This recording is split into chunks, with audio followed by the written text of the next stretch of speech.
श्रीलक्ष्मी नृसिंह सर्वसिद्धिकर ऋणमोचन स्तोत्र देवकार्यसिद्ध्यर्थं सम्भस्तम्भं समुद्भवं श्रीनृसिंहं महावीरं नमामि ऋणमुक्तये।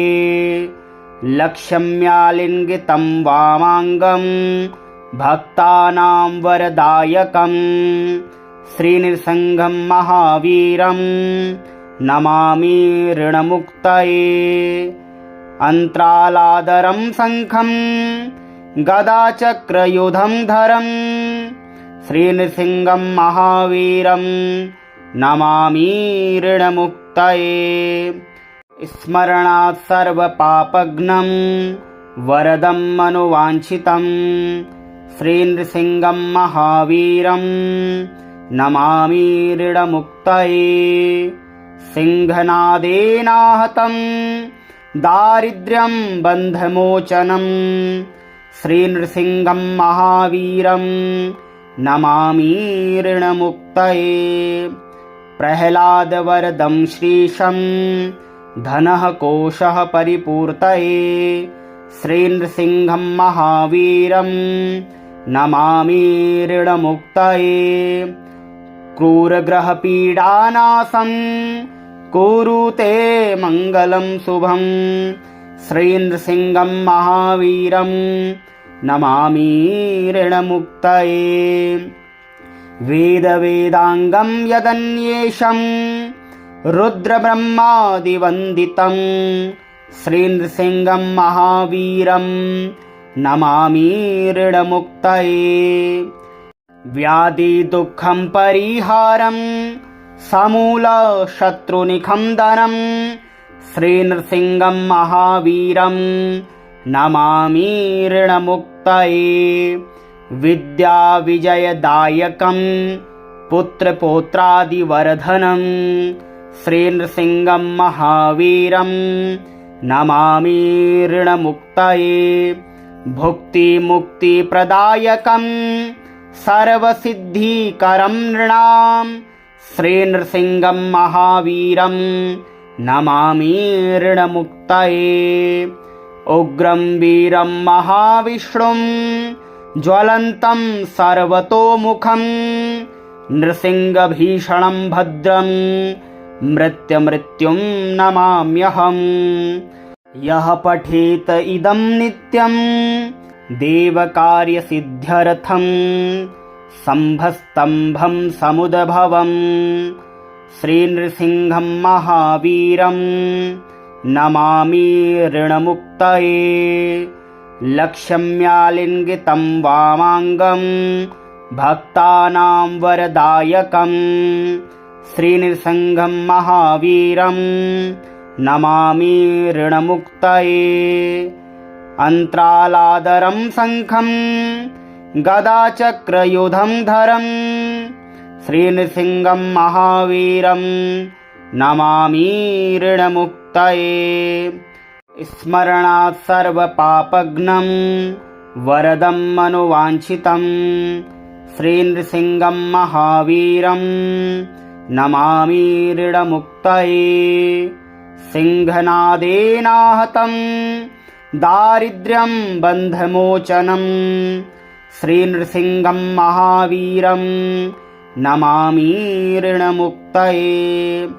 प्रह्लादवरदं श्रीशं धनः कोशः परिपूर्तये श्रीनृसिंहं महावीरं नमामि ऋणमुक्तये। क्रूरग्रहपीडानाशं कुरुते मङ्गलं शुभं श्रीनृसिंहं महावीरं नमामि ऋणमुक्तये। वेदवेदाङ्गं यदन्येषं रुद्रब्रह्मादिवन्दितं श्रीनृसिंहं महावीरं नमामि ऋणमुक्तये। व्याधिदुःखं परिहारं समूलशत्रुनिखन्दनं श्रीनृसिंहं महावीरं नमामि ऋणमुक्तये। विद्याविजयदायकं पुत्रपौत्रादिवर्धनं श्रीनृसिंहं महावीरं नमामि ऋणमुक्तये भुक्तिमुक्तिप्रदायकं सर्वसिद्धिकरं नृणां श्रीनृसिंहं महावीरं नमामि ऋणमुक्तये उग्रं वीरं महाविष्णुं ज्वलन्तं सर्वतोमुखं नृसिंहभीषणं भद्रं मृत्युं नमाम्यहम् यः पठेत इदं नित्यं देवकार्यसिद्ध्यर्थं शम्भस्तम्भं समुद्भवं श्रीनृसिंहं महावीरं नमामि ऋणमुक्तये लक्ष्म्यालिङ्गितं वामाङ्गं भक्तानां वरदायकं श्रीनृसिंहं महावीरं नमामि ऋणमुक्तये अन्तरालादरं शङ्खं गदाचक्रयुधं धरं श्रीनृसिंहं महावीरं नमामि ऋणमुक्तये स्मरणात् सर्वपापघ्नं वरदं मनोवाञ्छितं श्रीनृसिंहं महावीरं नमामि ऋणमुक्तये सिंहनादेनाहतं दारिद्र्यं बन्धमोचनं श्रीनृसिंहं महावीरं नमामि ऋणमुक्तये प्रह्लादवरदं श्रीशं धनः कोशः परिपूर्तये श्रीनृसिंहं महावीरं नमामि ऋणमुक्तये क्रूरग्रहपीडानाशं कुरुते मङ्गलं शुभं श्रीनृसिंहं महावीरं नमामि ऋणमुक्तये वेदवेदाङ्गं यदन्येषं रुद्रब्रह्मादिवन्दितं श्रीनृसिंहं महावीरं नमामि ऋणमुक्तये व्याधिदुःखं परिहारं समूलशत्रुनिखन्दनं श्रीनृसिंहं महावीरं नमामि ऋणमुक्तये विद्याविजयदायकं पुत्रपौत्रादिवर्धनं श्रीनृसिंहं महावीरं नमामि ऋणमुक्तये भुक्तिमुक्तिप्रदायकं सर्वसिद्धिकरं नृणां श्रीनृसिंहं महावीरं नमामि ऋणमुक्तये उग्रं वीरं महाविष्णुं ज्वलन्तं सर्वतोमुखं नृसिंहभीषणं भद्रं मृत्युं नमाम्यहम् यः पठेत इदं नित्यं देवकार्यसिद्ध्यर्थं शम्भस्तम्भं समुद्भवं श्रीनृसिंहं महावीरं नमामि ऋणमुक्तये लक्ष्म्यालिङ्गितं वामाङ्गं भक्तानां वरदायकं श्रीनृसिंहं महावीरं नमामि ऋणमुक्तये अन्तरालादरं शङ्खं गदाचक्रयुधं धरं श्रीनृसिंहं महावीरं नमामि ऋणमुक्तये स्मरणात् सर्वपापघ्नं वरदं मनोवाञ्छितं श्रीनृसिंहं महावीरं नमामि ऋणमुक्तये सिंहनादेनाहतं दारिद्र्यं बन्धमोचनं श्रीनृसिंहं महावीरं नमामि ऋणमुक्तये प्रह्लादवरदं श्रीशं धनः कोशः परिपूर्तये श्रीनृसिंहं महावीरं नमामि ऋणमुक्तये क्रूरग्रहपीडानाशं कुरुते मङ्गलं शुभं श्रीनृसिंहं महावीरं नमामि ऋणमुक्तये। वेदवेदाङ्गं यदन्येषं रुद्रब्रह्मादिवन्दितं श्रीनृसिंहं महावीरं नमामि ऋणमुक्तये। व्याधिदुःखं परिहारं समूलशत्रुनिखन्दनं श्रीनृसिंहं महावीरं नमामि ऋणमुक्तये। विद्याविजयदायकं पुत्रपौत्रादिवर्धनं श्रीनृसिंहं महावीरं नमामि ऋणमुक्तये।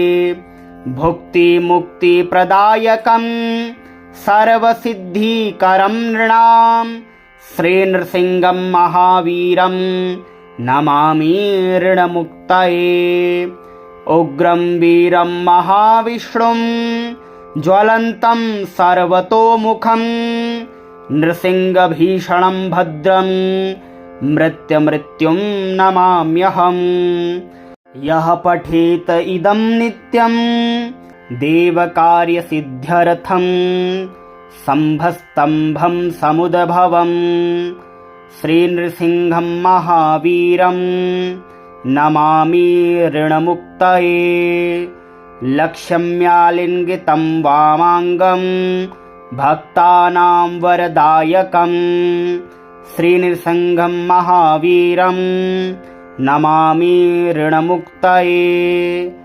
अन्तरालादरं शङ्खं गदाचक्रयुधं धरं श्रीनृसिंहं महावीरं नमामि ऋणमुक्तये। स्मरणात् सर्वपापघ्नं वरदं मनोवाञ्छितं श्रीनृसिंहं महावीरं नमामि ऋणमुक्तये। सिंहनादेनाहतं दारिद्र्यं बन्धमोचनं श्रीनृसिंहं महावीरं नमामि ऋणमुक्तये। प्रह्लादवरदं श्रीशं धनः कोशः परिपूर्तये श्रीनृसिंहं महावीरं नमामि ऋणमुक्तये। क्रूरग्रहपीडानाशं कुरुते मङ्गलं शुभं श्रीनृसिंहं महावीरं नमामि ऋणमुक्तये। वेदवेदाङ्गं यदन्येषं रुद्रब्रह्मादिवन्दितं श्रीनृसिंहं महावीरं नमामि ऋणमुक्तये। व्याधिदुःखं परिहारं समूलशत्रुनिखन्दनं श्रीनृसिंहं महावीरं नमामि ऋणमुक्तये। विद्याविजयदायकं पुत्रपौत्रादिवर्धनं श्रीनृसिंहं महावीरं नमामि ऋणमुक्तये। भुक्तिमुक्तिप्रदायकं सर्वसिद्धिकरं नृणां श्रीनृसिंहं महावीरं नमामि ऋणमुक्तये। उग्रं वीरं महाविष्णुं ज्वलन्तं सर्वतोमुखं नृसिंहभीषणं भद्रं मृत्युं नमाम्यहम्। यः पठेत इदं नित्यं देवकार्यसिद्ध्यर्थं शम्भस्तम्भं समुद्भवं श्रीनृसिंहं महावीरं नमामि ऋणमुक्तये। लक्ष्म्यालिङ्गितं वामाङ्गं भक्तानां वरदायकं श्रीनृसिंहं महावीरं नमामि ऋणमुक्तये। अन्तरालादरं शङ्खं गदाचक्रयुधं धरं श्रीनृसिंहं महावीरं नमामि ऋणमुक्तये। स्मरणात् सर्वपापघ्नं वरदं मनोवाञ्छितं श्रीनृसिंहं महावीरं नमामि ऋणमुक्तये।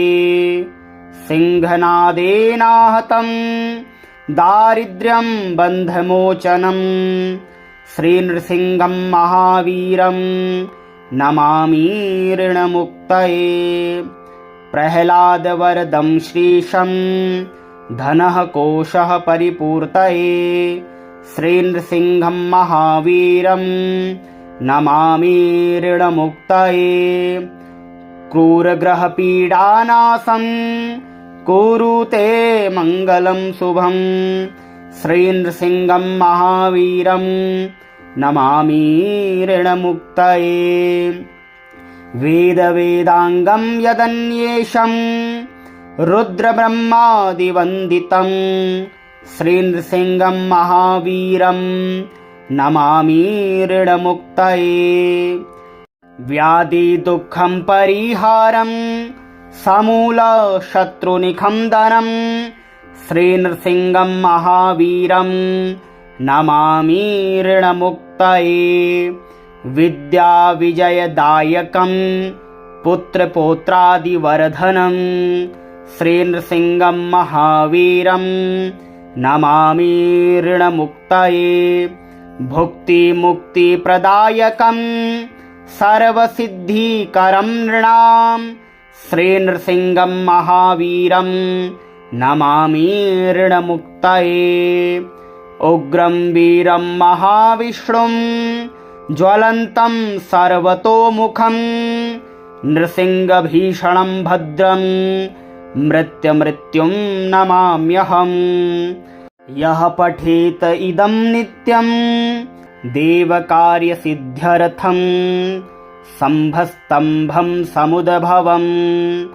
श्रीनृसिंहं महावीरं नमामि ऋणमुक्तये लक्ष्म्यालिङ्गितं वामाङ्गं भक्तानां वरदायकं श्रीनृसिंहं महावीरं नमामि ऋणमुक्तये अन्त्रालादरं शङ्खं गदाचक्रयुधं धरं श्रीनृसिंहं महावीरं नमामि ऋणमुक्तये स्मरणात् सर्वपापघ्नं वरदं मनोवाञ्छितं श्रीनृसिंहं महावीरं नमामि ऋणमुक्तये सिंहनादेनाहतं दारिद्र्यं बन्धमोचनं श्रीनृसिंहं महावीरं नमामि ऋणमुक्तये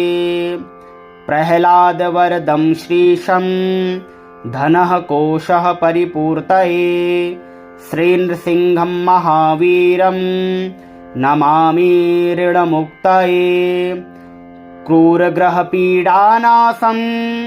कुरुते मङ्गलं शुभं श्रीनृसिंहं महावीरं नमामि ऋणमुक्तये वेदवेदाङ्गं यदन्येषं रुद्रब्रह्मादिवन्दितं श्रीनृसिंहं महावीरं नमामि ऋणमुक्तये व्याधिदुःखं परिहारं समूलशत्रुनिखन्दनं श्रीनृसिंहं महावीरं नमामि ऋणमुक्तये विद्याविजयदायकं पुत्रपौत्रादिवर्धनं श्रीनृसिंहं महावीरं नमामि ऋणमुक्तये भुक्तिमुक्तिप्रदायकं सर्वसिद्धिकरं नृणां श्रीनृसिंहं महावीरं नमामि ऋणमुक्तये उग्रं वीरं महाविष्णुं ज्वलन्तं सर्वतोमुखं नृसिंहभीषणं भद्रं मृत्युं नमाम्यहम् यः पठेत इदं नित्यं देवकार्यसिद्ध्यर्थं शम्भस्तम्भं समुद्भवं श्रीनृसिंहं महावीरं नमामि ऋणमुक्तये लक्ष्म्यालिङ्गितं वामाङ्गं भक्तानां वरदायकं श्रीनृसिंहं महावीरं नमामि ऋणमुक्तये। अन्तरालादरं शङ्खं गदाचक्रयुधं धरं श्रीनृसिंहं महावीरं नमामि ऋणमुक्तये। स्मरणात् सर्वपापघ्नं वरदं मनोवाञ्छितं श्रीनृसिंहं महावीरं नमामि ऋणमुक्तये। सिंहनादेनाहतं दारिद्र्यं बन्धमोचनं श्रीनृसिंहं महावीरं नमामि ऋणमुक्तये। प्रह्लादवरदं श्रीशं धनः कोशः परिपूर्तये श्रीनृसिंहं महावीरं नमामि ऋणमुक्तये। क्रूरग्रहपीडानाशं कुरुते मङ्गलं शुभं श्रीनृसिंहं महावीरं नमामि ऋणमुक्तये। वेदवेदाङ्गं यदन्येषं रुद्रब्रह्मादिवन्दितं श्रीनृसिंहं महावीरं नमामि ऋणमुक्तये। व्याधिदुःखं परिहारं समूलशत्रुनिखन्दनं श्रीनृसिंहं महावीरं नमामि ऋणमुक्तये। विद्याविजयदायकं पुत्रपौत्रादिवर्धनं श्रीनृसिंहं महावीरं नमामि ऋणमुक्तये। भुक्तिमुक्तिप्रदायकं सर्वसिद्धिकरं नृणां श्रीनृसिंहं महावीरं नमामि ऋणमुक्तये। उग्रं वीरं महाविष्णुं ज्वलन्तं सर्वतोमुखं नृसिंहभीषणं भद्रं मृत्युं नमाम्यहम्। यः पठेत इदं नित्यं देवकार्यसिद्ध्यर्थं शम्भस्तम्भं समुद्भवं श्रीनृसिंहं महावीरं नमामि ऋणमुक्तये। लक्ष्म्यालिङ्गितं वामाङ्गं भक्तानां वरदायकं श्रीनृसिंहं महावीरं नमामि ऋणमुक्तये। अन्तरालादरं शङ्खं गदाचक्रयुधं धरं श्रीनृसिंहं महावीरं नमामि ऋणमुक्तये। स्मरणात् सर्वपापघ्नं वरदं मनोवाञ्छितं श्रीनृसिंहं महावीरं नमामि ऋणमुक्तये। सिंहनादेनाहतं दारिद्र्यं बन्धमोचनं श्रीनृसिंहं महावीरं नमामि ऋणमुक्तये। प्रह्लादवरदं श्रीशं धनः कोशः परिपूर्तये श्रीनृसिंहं महावीरं नमामि ऋणमुक्तये। क्रूरग्रहपीडानाशं कुरुते मङ्गलं शुभं श्रीनृसिंहं महावीरं नमामि ऋणमुक्तये। वेदवेदाङ्गं यदन्येषं रुद्रब्रह्मादिवन्दितं श्रीनृसिंहं महावीरं नमामि ऋणमुक्तये। व्याधिदुःखं परिहारं समूलशत्रुनिखन्दनं श्रीनृसिंहं महावीरं नमामि ऋणमुक्तये। विद्याविजयदायकं पुत्रपौत्रादिवर्धनं श्रीनृसिंहं महावीरं नमामि ऋणमुक्तये। भुक्तिमुक्तिप्रदायकं सर्वसिद्धिकरं नृणां श्रीनृसिंहं महावीरं नमामि ऋणमुक्तये। उग्रं वीरं महाविष्णुं ज्वलन्तं सर्वतोमुखं नृसिंहभीषणं भद्रं मृत्युं नमाम्यहम्। यः पठेत इदं नित्यं देवकार्यसिद्ध्यर्थं शम्भस्तम्भं समुद्भवं श्रीनृसिंहं महावीरं नमामि ऋणमुक्तये।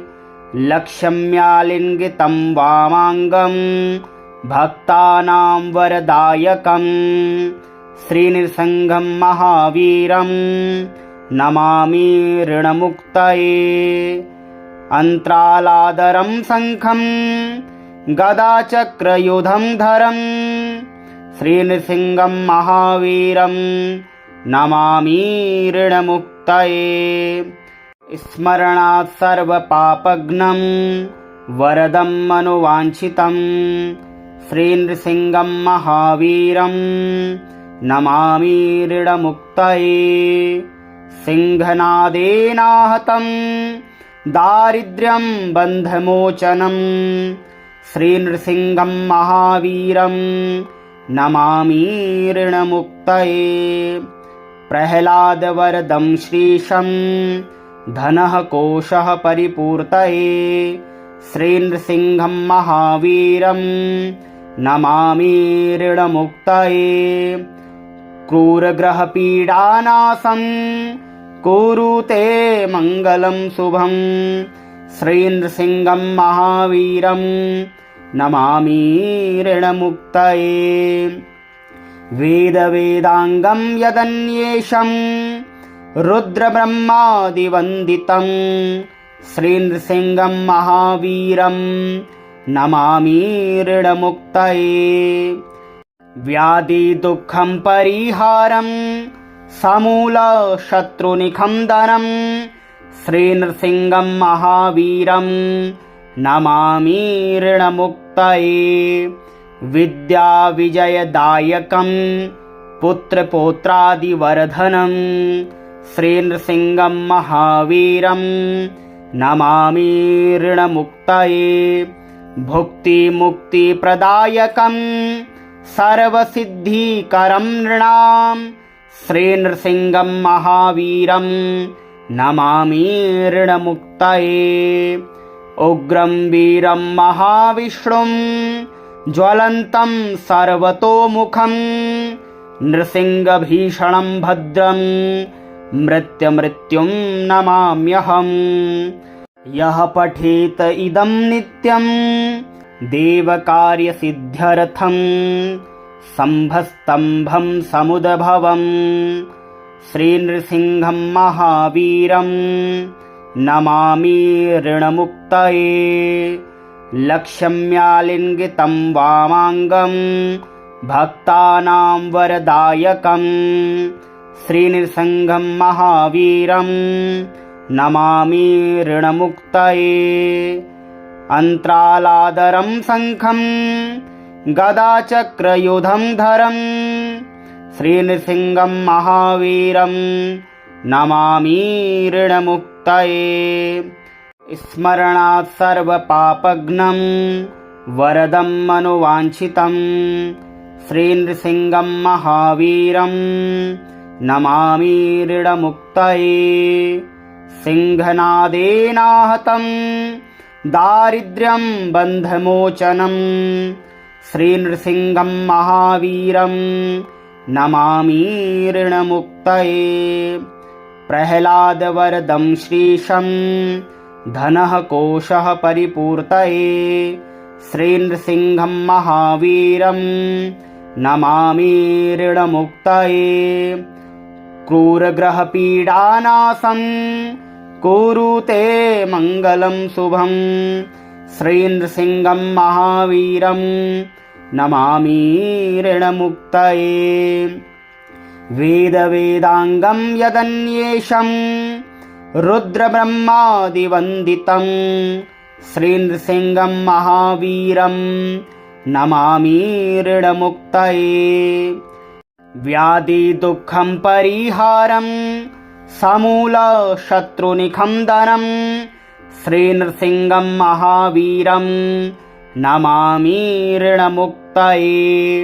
विद्याविजयदायकं पुत्रपौत्रादिवर्धनं श्रीनृसिंहं महावीरं नमामि ऋणमुक्तये भुक्तिमुक्तिप्रदायकं सर्वसिद्धिकरं नृणां श्रीनृसिंहं महावीरं नमामि ऋणमुक्तये उग्रं वीरं महाविष्णुं ज्वलन्तं सर्वतोमुखं नृसिंहभीषणं भद्रं मृत्युं नमाम्यहम्। यः पठेत इदं नित्यं